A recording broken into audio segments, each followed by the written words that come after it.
Hey, what's good, everybody? Welcome back to another episode of the Chosen Podcast. I'm Wes of the Chosen Ones. Today, I got a really special episode with Coach Mike Miller. We're going to talk today about training and practicing on your own, and what types of stuff can you be doing to improve this off season. So, really excited to get into this conversation.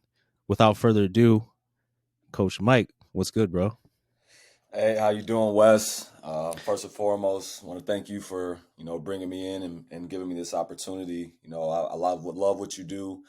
Follow you on the social media platforms, and been in the gym with you before. So just Yeah. appreciate you uplifting the West Michigan community. Yeah, no doubt, man. Thanks for, joining the show. I appreciate you. Hey, like you said, been in the gym before, so I just admire, how you work with your players. And one thing I love about you is that you like hold your players accountable, the players that you're hmm working with. You don't accept no BS. And that's what I love. Yeah, we got a lot to get into, but first I want to talk to you just about your basketball journey. Um, before the coaching and how you got into it too. So For sure. let's just talk about your playing days, bro. Like maybe high school or just how you got started hooping, man. How did that happen? Yeah, good question, man. I appreciate you bringing that up.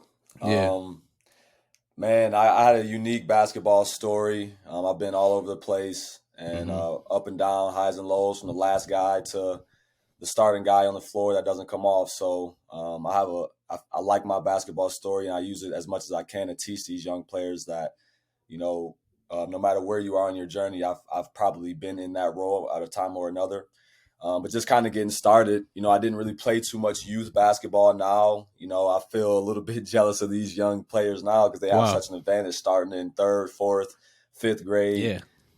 learning the game as early as possible. And more importantly, just developing that love and that passion and a drive for wanting to get better. So I started at Excel Charter Academy, which is kind of a lower level of middle school basketball Yep. in seventh grade, Mm-hmm. and kind of had a skewed experience. We didn't really lose too many games. We were having a lot of fun. Yeah. But heading out of my eighth grade summer, going into my freshman year, I didn't know what high school I would be going to. Mm-hmm. I live in Grand Rapids, and it was kind of out of the question for me to attend Ottawa Hills. From my mother didn't want me to attend there. We couldn't afford to go to Grand Rapids Christian or any of those schools. Yeah. So through school of choice, I ended up going to Caledonia High School, Okay. and even that was a culture shock for me. Man. Not just the environment of the school, but it was actual faster, stronger, better basketball than the middle school basketball I played just starting in seventh and eighth grade. So Right.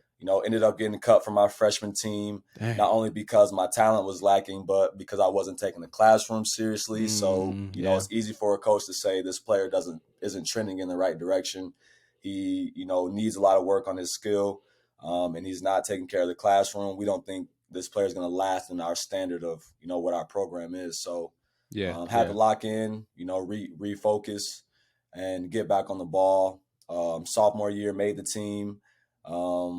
And it's funny because basketball season always starts on my birthday. So it was always like a birthday gift for me to make the team because I wasn't going Yeah. into it thinking I made the team. Okay. So that was exciting. Didn't play really any meaningful minutes. Got in here and there, but nothing too serious. Same thing my junior year.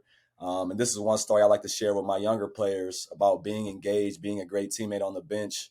Like I never, again, not got any minutes as a junior, but Mm-hmm. in a district final game playing against East Kentwood, I forget the year, but I'm just leaning forward in my seat, clapping, cheering, pointing out defensive Yep. things, Yep. encouraging my teammates. And my coach, Todd Bloomers, looks down the bench like Mike is engaged. Like, get in there, put me in at the end of a quarter, 1 minute. Yeah. I get to go out, get out there, get a deflection, get Yep. an assist in transition, Yep. get a feel for the game. Yeah. So I encourage all young players is that you never know when your coach is watching, when your opportunity or your number will be called. So just be a great teammate, have fun, enjoy the learning process, and know that, have confidence that your time is coming. Bro, Um, that's a that's so dope that you said that. That's a great opportunity to buy minutes. You know what I mean? yeah, Unexpected minutes too. Like your coach exactly. just sounds like he just made that decision off a whim. But you Yep. never know. Like you never know. Continuing to encourage the players that are listening, like that could be the very thing that turns around your career.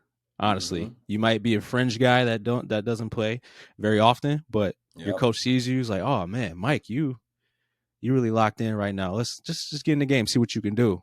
And Yep. like you say, make a couple plays. All right, let's leave you in there a couple more minutes. You know what I mean? So Exactly. you just never know. Yeah, it's a building process. One thing that players also should learn is you got to build trust. Your coach has to trust you. Yeah. Everyone involved in the basketball world is competing not to win. We all want the players to develop, but when we step out in between the lines, we want to do our best to win that game. So, Right. do your best to be a good teammate and let your coach trust that you're gonna make winning No plays. doubt. But moving back into my playing days from Caledonia, my senior year, I was blessed to be able to play with my younger brother Miles Miller, and it was a unique situation. He was a starter, I wasn't. He was a sophomore at the time, and I was a senior. So Wow. I'm sure we'll touch on that a little bit more about the mental side of that. Yeah. Um, but still went out there, did our thing, had a successful season at Caledonia. I didn't really have any offers coming out of high school, again, just based off of my journey. Happened to stumble into a Grace Bible College open gym Mm. and, did my thing that day. The coach comes up to me like, hey, who are you? Where are you playing? Like, you're kind of handling business against my guys.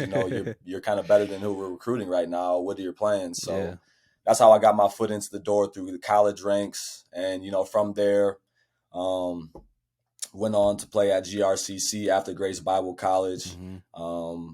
Then I earned a full ride scholarship to Life University, which is another unique story Yeah. because I got that scholarship based off of a performance, and actually an opposing coach helped me get the scholarship. So Wow. Coach Fox, who's actually at Grand Rapids Grand Rapids Community College now. Oh yeah, I know Coach Fox. Um, Yep. yeah, he was at Lansing Community, and I had a pretty good game against them. Yeah.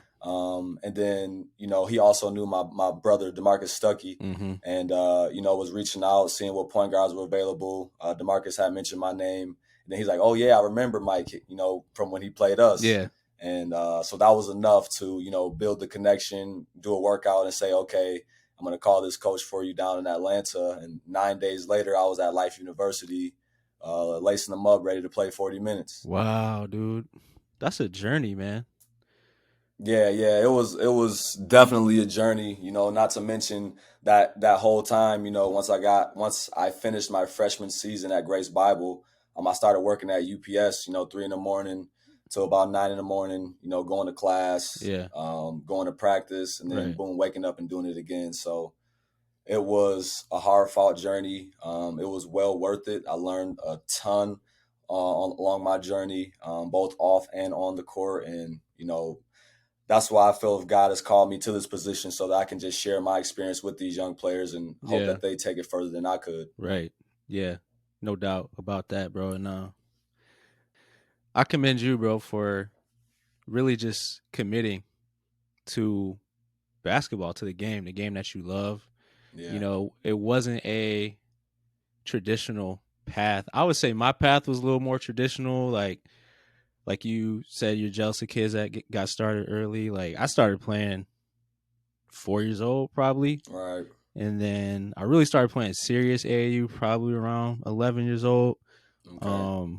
And I guess I was pretty good, and then Right.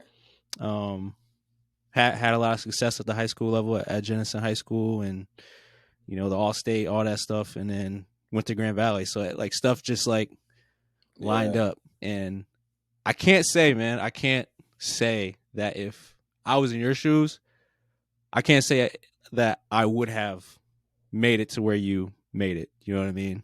I want to Right. say that. Like, I loved basketball that much to Yeah. be able to grind it out like that and not know what's going to be on the other side. But Hmm. so it's crazy. So that's why I commend you, man. And I just want everybody listening just to kind of take a step back and look at that. Like, if things get that hard, is this something that you really want?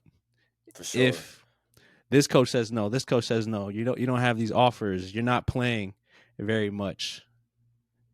Will you continue to work? So that's just a question that I have. But Yeah, and truthfully, that's really what sparked it for me. Was the non belief of others, as well as having the game taken from me. Like, my yeah, senior year, no, finishing our last game, knowing like, man, I don't have practice anymore. Like, I yeah, don't have anywhere I can go every day to work on my game with wow, a group of brothers who are working towards a common goal. yeah, I took that for granted as a young player. I didn't value what it meant to be a part of a team. I didn't value what it meant to have a true coach guiding you each day yeah, and helping you with your fundamentals, telling you what you need to improve on, right, and doing their best to help you become a better young person as well as a better basketball player.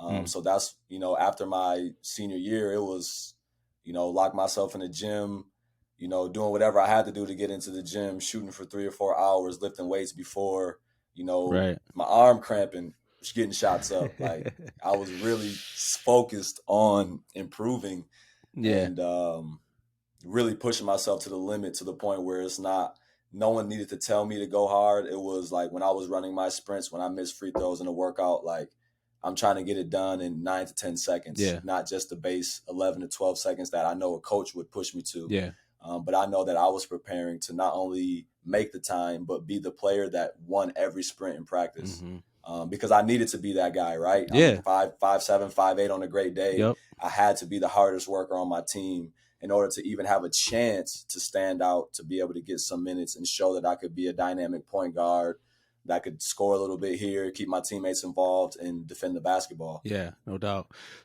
So what? I guess what gave you that type of drive? Was it something, or was it somebody in your life that was teaching you these things? Like what did that for you? It takes a village. I would say everyone involved in my life definitely poured those seeds into me, even though I couldn't fully understand or grasp them at that time. I definitely give a lot of credit to my father. He just would always give me these nuggets of wisdom, or just, as you mentioned about my training, come to be like, yeah, you're not going hard. You're not Yeah, serious. right. So those little things pushed me to try to get to the point where I think a lot of young men want to make their fathers proud, and I Mm, definitely was one of those young men. So it's like, I want to show him that I can get to this level. I can go that hard. Um, and also, too, I just had a true love for the game. Like, yeah, I yeah, couldn't imagine myself not playing basketball anymore. Like, man, I couldn't imagine a world without it. So that was really driving for me. that's major, bro. Couldn't imagine yourself without playing basketball. That's deep, bro. For real. Yeah. Yeah. So I'm gonna skip a couple questions. Now that you say your story, I kind of understand what this is. Patiently ambitious. It makes more sense to me now, but I want you to kind of explain what Yeah. that really means to you. So that's good. It kind of bounces off the question you just asked me a little bit too. So one day, I should say, in the midst between me going to Grace Bible and GRCC, I again was just super dialed in. I believed I got myself to the position where I could compete at the Yeah. NCAA level, Yeah. whether that was Division One or Division Two.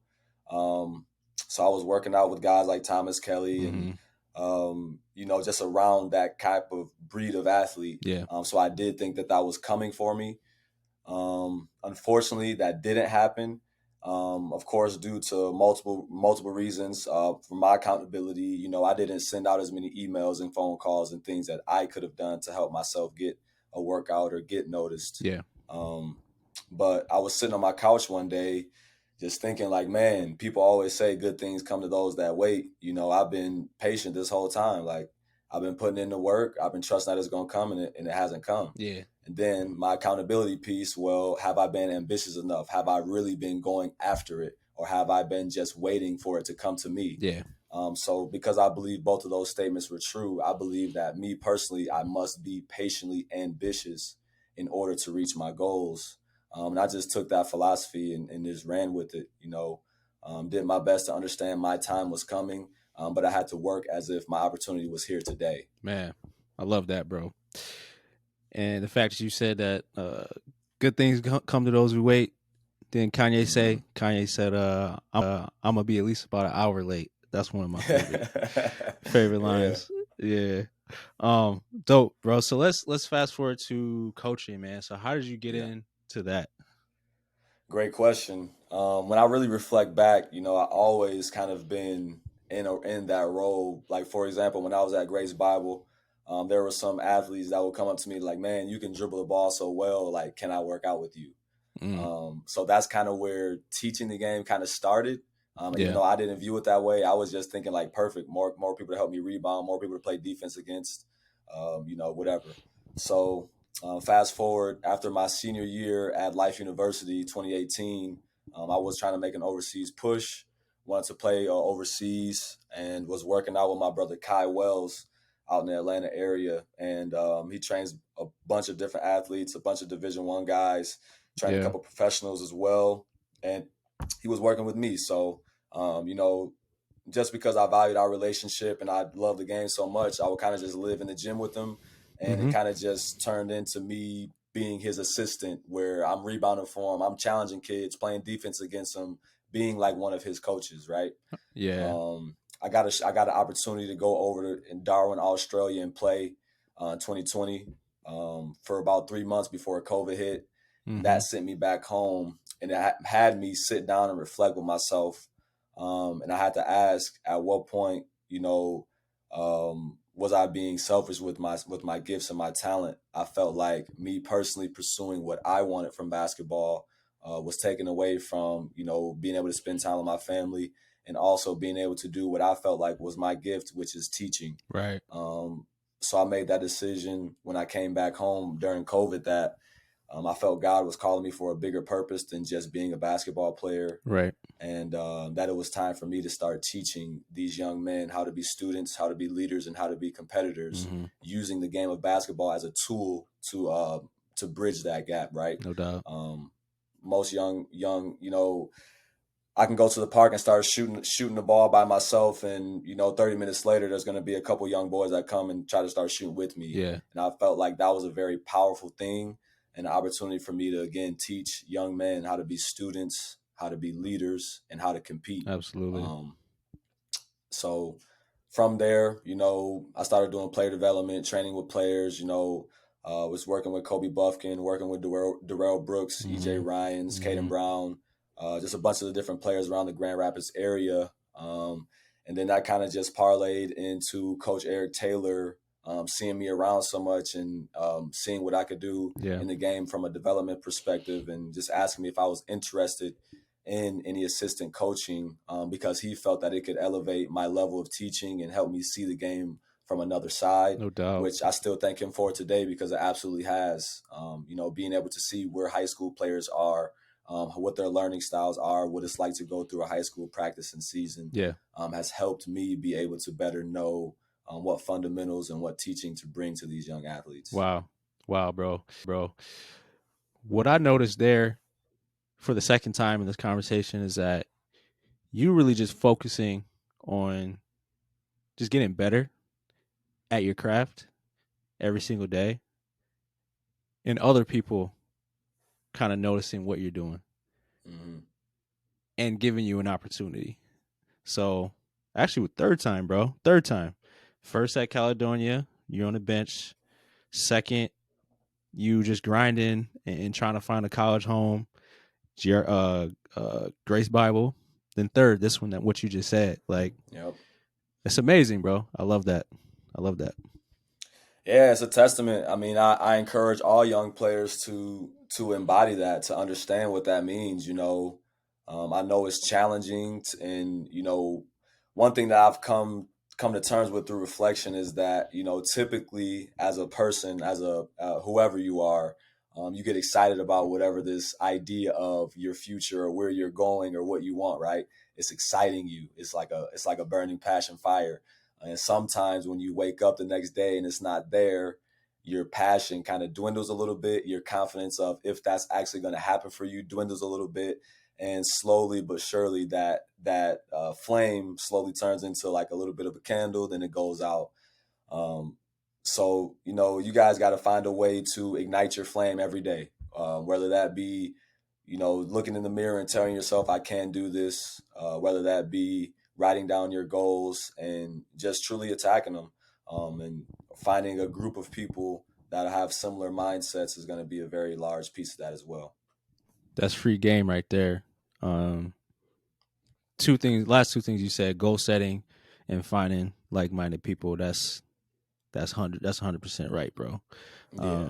And they don't have to be big goals. It can be small, little goals Hmm. that you achieve every single day that get you towards that big goal a year from now, 2 years from now, But when you see yourself achieving those small goals, those small gains, it gives you more energy and confidence to keep going. I think about like working out, right? So I'm trying to get back Hmm. in decent shape. You know what I mean? I'll never Right. be college shape again, but I'm trying to drop 5, 10 more pounds. Okay. When I weigh myself every week and I see 1 pound lost, 2 pounds lost, it energizes me. I'm like, all right, man, I just gotta keep going. Like I'm Yep. close. I'm close. Like 2 weeks ago, I was 5 pounds more, but now, like, so those small goals, those small gains are everything. Yep. Yeah. And that for me, like when I was, doing all the shooting workouts I was telling you about before, it was like small goal setting. Going back to that, Yeah. I noticed college players, NBA players, they don't miss. Yeah.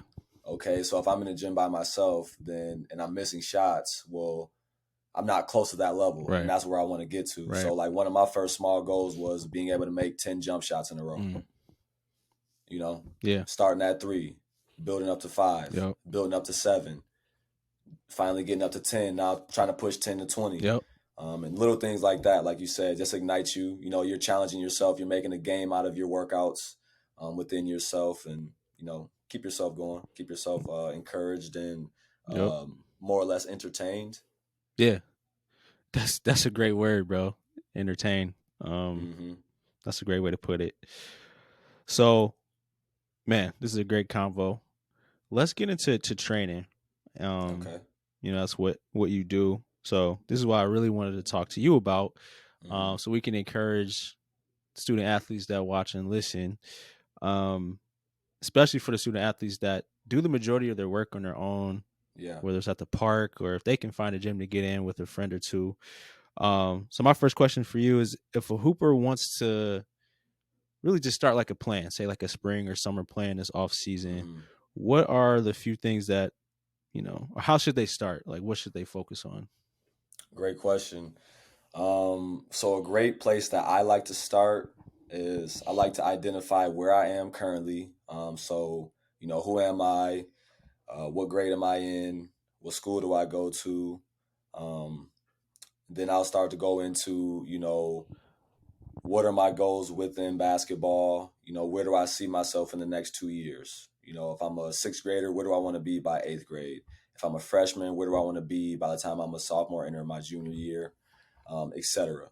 So I want you young players to figure out where you currently are on your journey. Um, the next step for that would be, depending on where you are. For example, high school players, you can go back and watch your film from the season and see where were your strengths, where were your weaknesses, and from there you can formulate a plan. And I like to always say, you want to, of course, always work on your weaknesses, but you can't neglect what you're good at, right? So I would say pick 1 to 2 things that you're already good at and work at those until you master them or until you can't get them wrong. Mm, And then the things that you aren't very good at or that you're still building into your game, you work on those until you get them right. right. And then once you've mastered what you can't get wrong, you can kind of almost graduate from doing that as much. Hopefully what you've been working on, improving on, has gotten to the point where now you're good at it. Now you add that to the mastery list and bring in a new skill. Yeah, So it's really just understanding that less is more and simplifying, 3 to 5 skills over the summer, for sure. would be a suggestion for me. I love that, man. And it makes it less intimidating. Hmm. Because if I think of a mind of a, 14, 15-year-old kid, I'm like, I got to get better at everything. I got to get quicker. I Hmm. got to jump higher. I got to get better at my ball handling. I got to get better at floaters, left, right Yep. hand, all that. Like, yeah, yeah.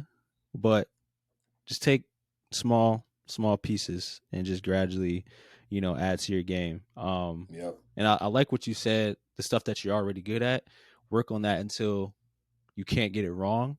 Right. Those are the things that get you on the court. Like Mm-hmm.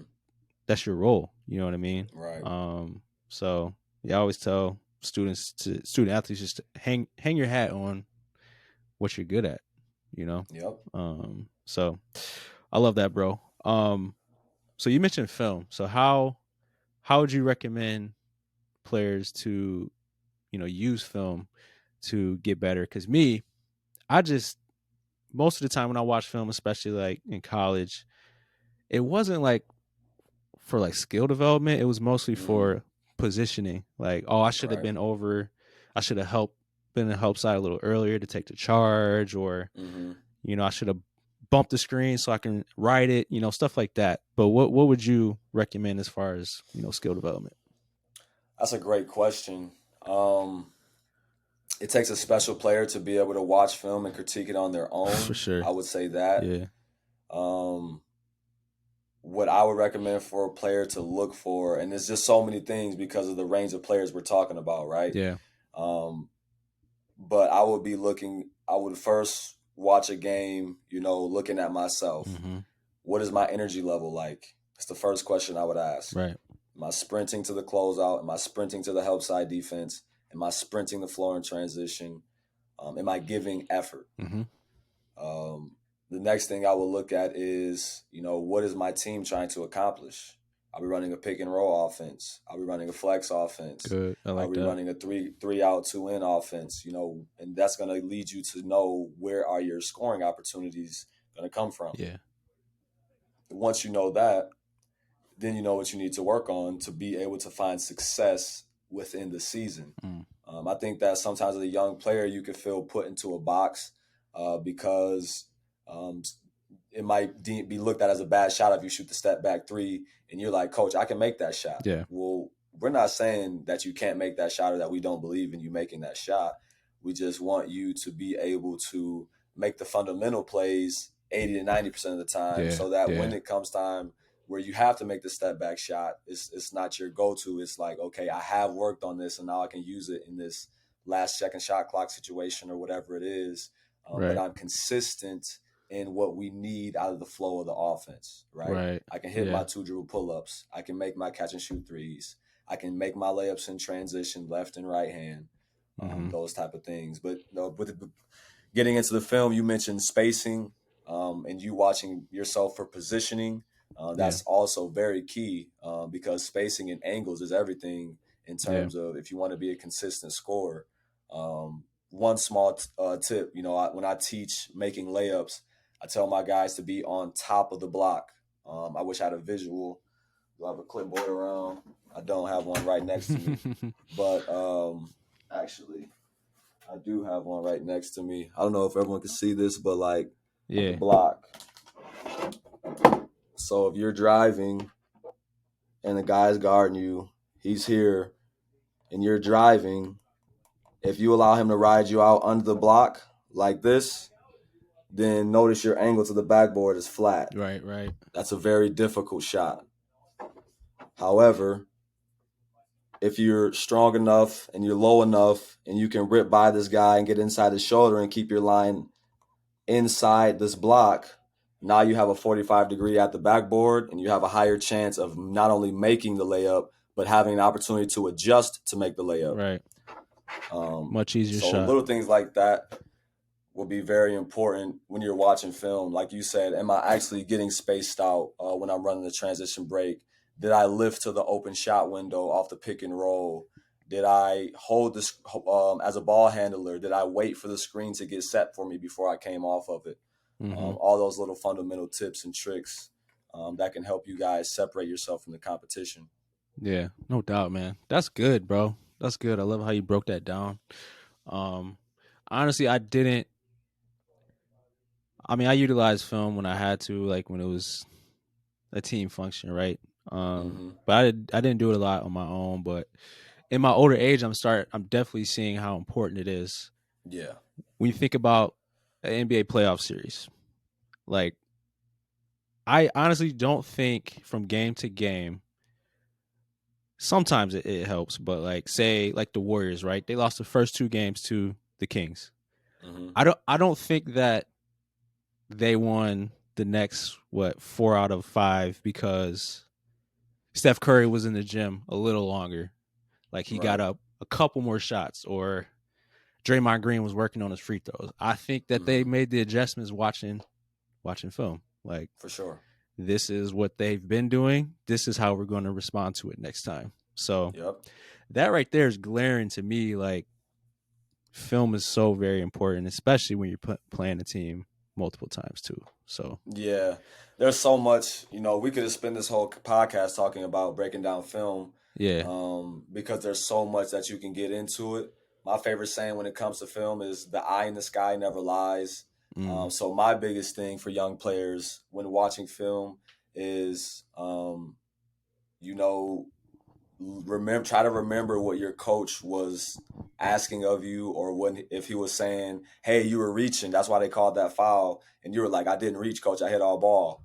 Well, the eye in the sky never lies, so go back and watch those moments. yeah, Go back and then try to talk with your coach about, like, okay, coach, can you show me what you meant when you said I should have done this but I did this. right. um, and try to find multiple resources. I'm sure you would be willing to sit down and watch film with a kid. I Oh would be yeah, willing to sit no down doubt. and watch film with a young man as well. Hmm. So use your resources, be creative. Yeah, no doubt, man. And there's ways to do it to make it more fun, more exciting. Yep. Instead of just sitting and watching it dryly. Like quick story. My sophomore year at Grand Valley, bro, we got popped by Cornerstone, bro. Like popped, bro. Shout out Ron Bates. Shout out Brian Pajiak. Um, they beat us by 19, bro, on our Oh, home they was court. filling it up. Oh man. So we weren't like our minds were in it. I'm not giving any excuses. They beat us, like, but it was my teammate Torre. It was his birthday that day. So we were Okay. literally in a team huddle about to run out. Hands up, like, all right, what we doing tonight, man? What we doing tonight? Are we doing that? All right. And we literally broke out and ran out. So that's where our minds were. Yep. Yep.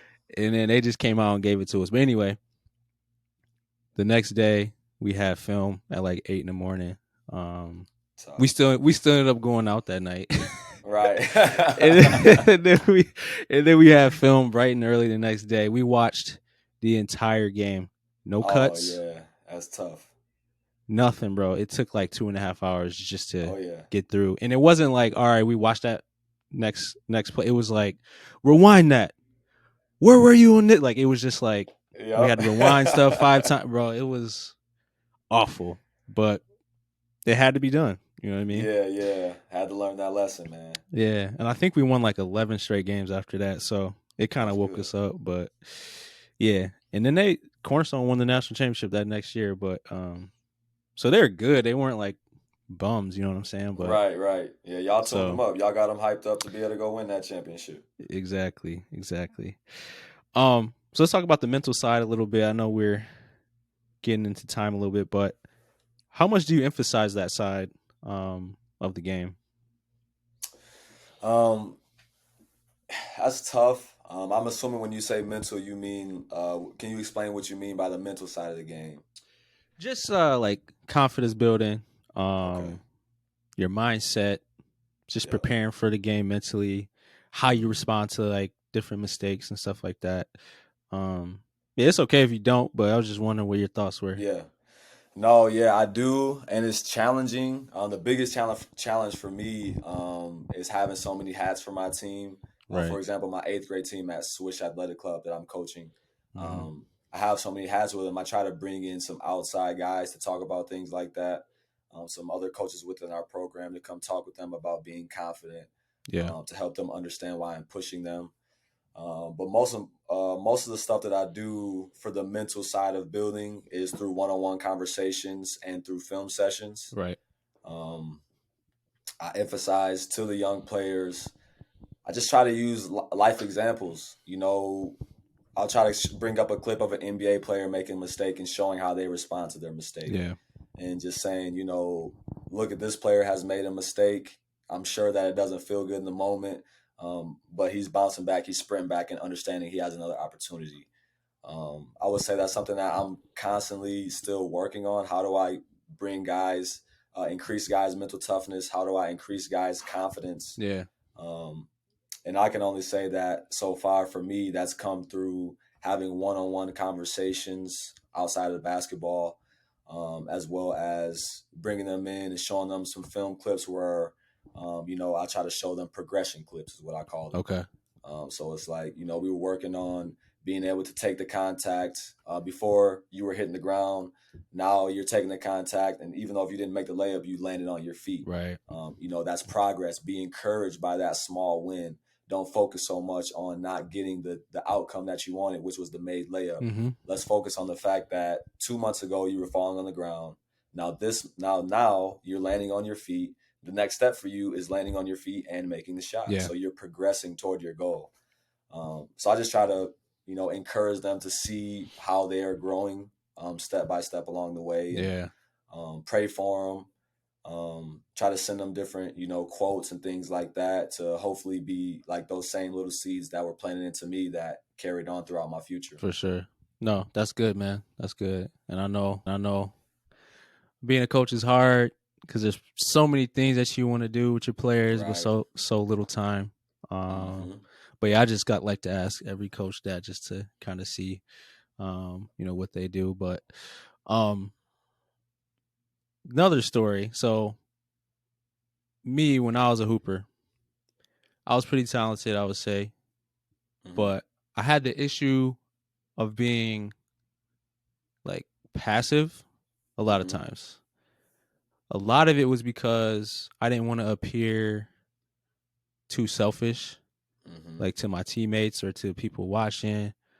A lot of it too was confidence too, Yeah. or like fear of making mistakes. That was a huge one, probably the biggest Yeah. one. So I guess if you can like help that kid today, Mm-hmm. like how would you sit down and kind of help that kid, maybe in their practice in their training regimen, to be able to kind of push through that passiveness and be that aggressive player that they can be. That's a great question, and I appreciate you asking that. And Yeah. that's a challenge for I assume many coaches. I assume there's Mm-hmm. every coach has probably experienced a player who they felt like had this player just flip this switch, they Yeah. will be they will be at the next level. Right. Um, Again, I would just have to lean towards those one-on-one conversations, Mm-hmm. showing the film of the progression, encouraging them from a standpoint of, hey, if it's a player that I'm coaching, I'm asking you to do these things. I'm asking you to be aggressive in this moment. If you Absolutely. miss the shot, you turn it over. I'm totally okay with that because I know that Yeah. making mistakes is a part of the process of you being able to complete that play consistently. So Right. Right. if I'm specifically coaching a player, that's what I would do. If it Yeah. was a player coming to me on the outside, just from a training aspect, um, again, it would be film, looking at it, saying, "Were you even aware that you had an opportunity right here?" Yeah. I think a lot of it is awareness. Like you said, sometimes when you're in your mind, you're thinking, "Oh, I don't want to be selfish," or Mm-hmm. this, Mm-hmm. whatever, what have you. You can build kind of tunnel vision toward um, you seeing your own opportunities, being so apt to wanting to help others, and keep others involved and be coachable and all the things Yeah. that coaches preach and want. That Right. you don't understand that sometimes it takes a ability to take a natural risk, um, to be able to do that. And I also think that that's a special thing as well. I think that it takes a special player to be able to gauge when it's time to take that risk and when it's Mm-hmm. time to keep everybody involved and I guess uh, turn that shot away. Right. Right.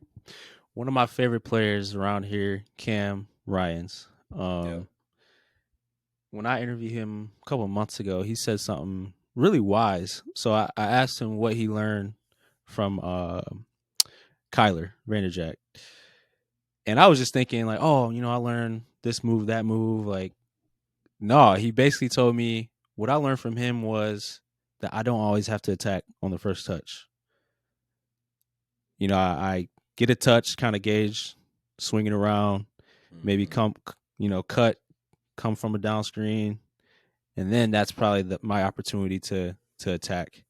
I'm just Yep. like, dang, bro, like you a freshman talking like this, like you get it, man, you get it. Yeah, he's super So engaged into his game. yeah, yeah, so I absolutely love that. But yeah, man, so that was my biggest problem, honestly. Just yeah, I guess cared about what other people thought, and then also Mm-hmm. didn't want to like make a mistake, let my teammates down, get taken out of the game. Um, Yeah. but I wouldn't be super assertive until we're down 10 with like 3 minutes left, and it's just like, dang, if I would have did this the whole game, maybe it would have been different. You know what I mean? Different So predicament. yeah, Yeah, and maybe you're saying there's some wisdom right there. Maybe those players that are afraid to take those risks or are a yeah, little bit passive need a little bit more urgency, need a little right, bit more belief in themselves and confidence. And this is why it's important to be great, have great teammates. A player yeah, like that, like you're saying, that has the ability to take over a game or to put their right, imprint onto the game. I yeah, think it's extremely important that that player is almost the best teammate, mm-hmm, because typically, you know, players want to win first and foremost. yep, Um, and they are, because they have a brotherhood. Typically, if they're good teammates, they're hanging out outside of the court and things like that. Your teammates can put that ability into you where they're like, bro, like we need you to take more shots. We need you to, yeah, we trust you to take this shot. We're gonna do this. We know that that's your thing. And then also just again building that rapport with your coach. right, You got to be willing to sit down and talk with your coach and try to mm-hmm, gain an understanding of be open and transparent with him. Coach, I felt like shooting this right here. I felt like you thought it would have been a bad shot for us. What do you think? yeah. Gosh, that's good, man. I never not once thought about talking with my coach about like the shots that I feel like, you know, Mm-hmm. I could take or the opportunities. Yeah, that's good. Yeah, Yeah, yeah. That's one man. thing that I regret personally as a player, is not building stronger relationship with my college coach Yeah. at Life University. He came when I first got in there, a new player, so it was a lot of contact, a lot of communication back and forth, and kind of Mm-hmm. as I got comfortable. He's recruiting more players and having those positive touches with them, but. I should have spent more time as the point guard of the team, going in there and saying, "Oh, hey, coach, Yeah. are these the right reads I'm making? Am I doing the right things here? Right. How can I help elevate this team?" Yeah, man. Yeah, bro. Shoulda, coulda, wouldas, man. I think about that stuff every day, bro. Just Hard lessons. yeah, bro. So, and that's why cats like you go into coaching, and Yeah. most hoopers want to give back in some way. So that's super dope, bro. Oh yeah. Um, yeah. One more question for you. This is a fun question. So, who are like two or three guys that you just like to sit down and watch, regardless of level? Good question. Good question. I've been doing my best to keep up with basketball outside of what I'm working on at Mm-hmm. Swish and at Grand Rapids Christian.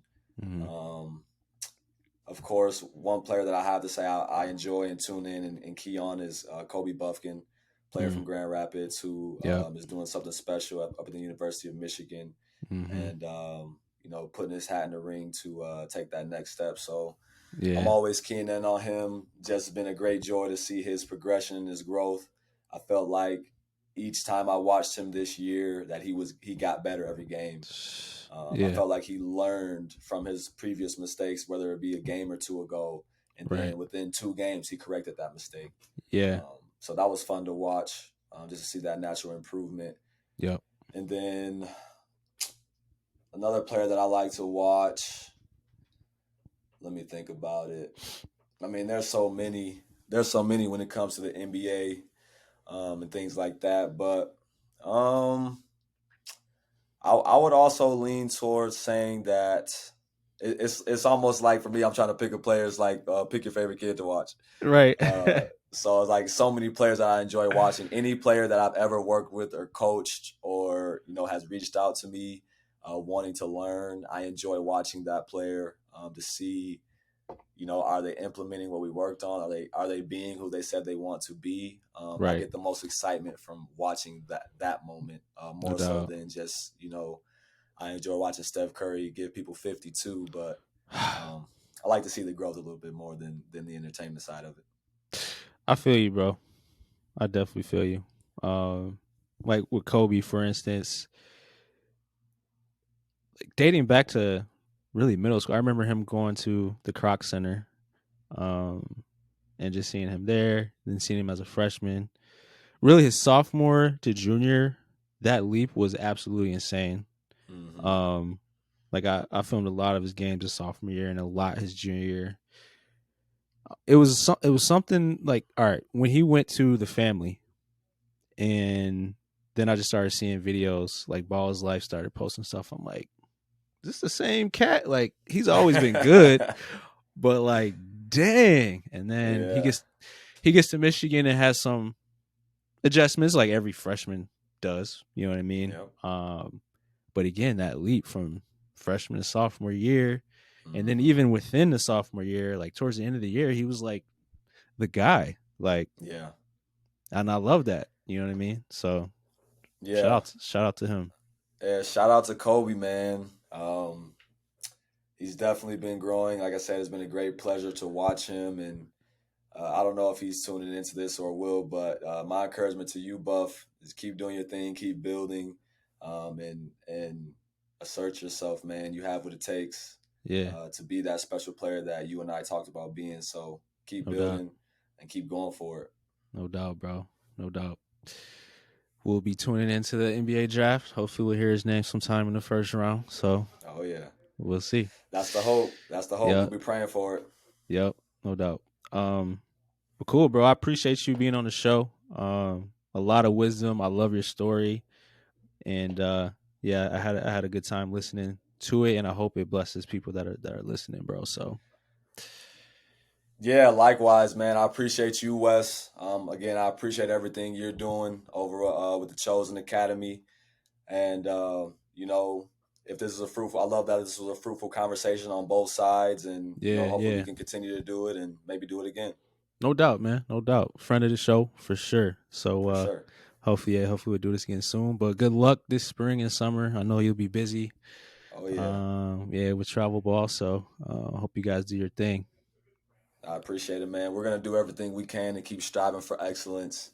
Word. Be on the lookout for Swish Athletic Club, guys. We're entering into our fourth year, but we got some cool things coming down the pipeline. You check out our social media page at Swish B Ball GR.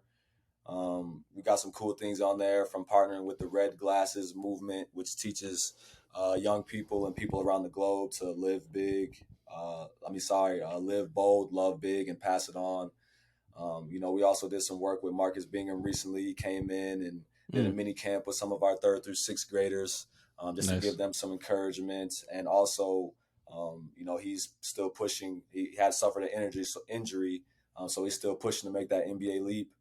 Yeah, So it was energizing for him to see the young players and give himself that juice heading into these workouts. So that's been absolutely. fun to be a part of, and be on the lookout for more things to come from Swish and from Coach Mike. No doubt, man. No doubt. All right, y'all. Appreciate it, man. Appreciate you. Appreciate you guys for watching and listening.